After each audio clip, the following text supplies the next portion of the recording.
maadaama aan ka soo jeedo gobolka awdal annaga iyo kaabtimo waxaanu leenahay taariikh dheer oo aan sheekada kusoo koobi karin buriya kartaakayada kaabtimona ma aha mid imika bilaabatay bilkaabtasaalis ee waxay ahayd mid kala bilaabatay markii aanu gobernimada qaadanay 1960 waxay ahayd awdal state qaatida state dadkii suurtageliyey inay timaado Soomaali weyn oo Soomaali gacmaha qabsato qaatidadu iyadoo waxay suurtagelinaysaa oo aan hubaa sidaan dhimanay sababo inaan dhimanay aan u hubaa inay noqonaysa dad suurtagelinaysa Soomaali ka labaad inay isku timaado waxaana ka qabsanaynaa haddaan nahay maamulka awdal state in walaalahayaga xilliga ku dejiyey tale ku farayaraysay aqoontoodiina si hirgeliyey inay Soomaali weyn u hirgeliyaan inay isku timaado ay gacanta isfaaraan oo xaggaa dhulka lagu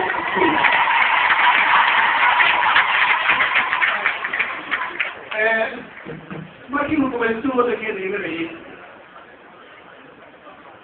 1984 inta la qaybsan adduunka oo Soomaalida shanta loo qaybin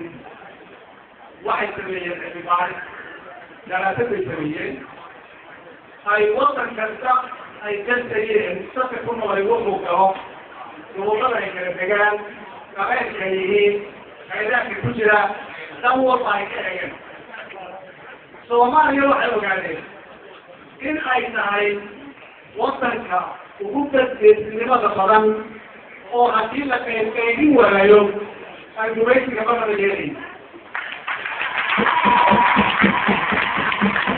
taas waxay tahay nimankan in loo qaybiyo Soomaalida shan in loo qaybiyo si quwadooda loo kala eliyo loo kala kaxeeyo loo yareeyo quwadooda markii ay yimaadeen saylac odayaashii Soomaalida reer saylac ay soo taageen oo heshiiska la galeen oo arag maqaad ka saxeexeen oo sida hore sheega ay kamid ahayd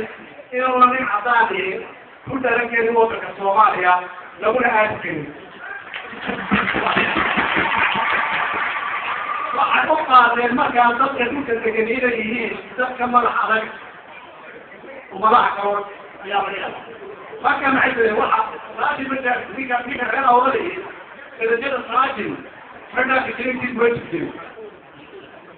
raajin baa lagu hayn jiray ewa sababta loo maray nimankiisa jiro kaga weeyaan marka maxay ahayd dad u adeegay ayay soo gaadeen oo reer dadka ay soo gaadeen in dad u adeegi karaa ay jiraan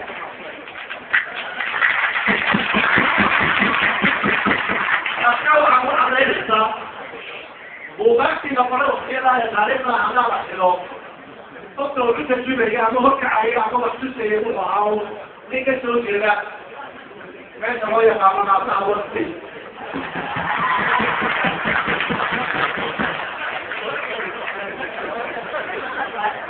isagoo waqtiga loogu taagan yahay oan sicnayn inaan waqti badan buxiso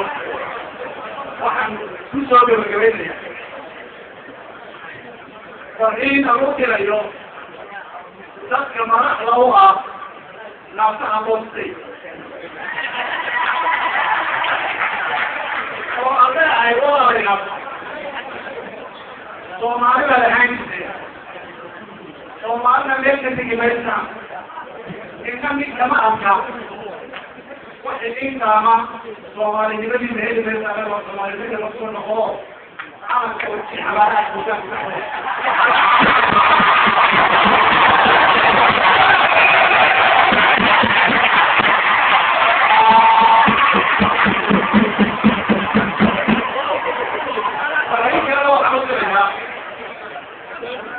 ummadda ay ka soo jeedeen reer awdal state maadaama ay wasiirka waxbarashada awdal state waxaan ballan qaadayaa inaan aawo gelin doono dugsiga sare Sheekh Cali Jawhar ku qori doonana intii ku dhimatay gacandiilayaasha gacantooda ku dhimataan ku naqshan doonaa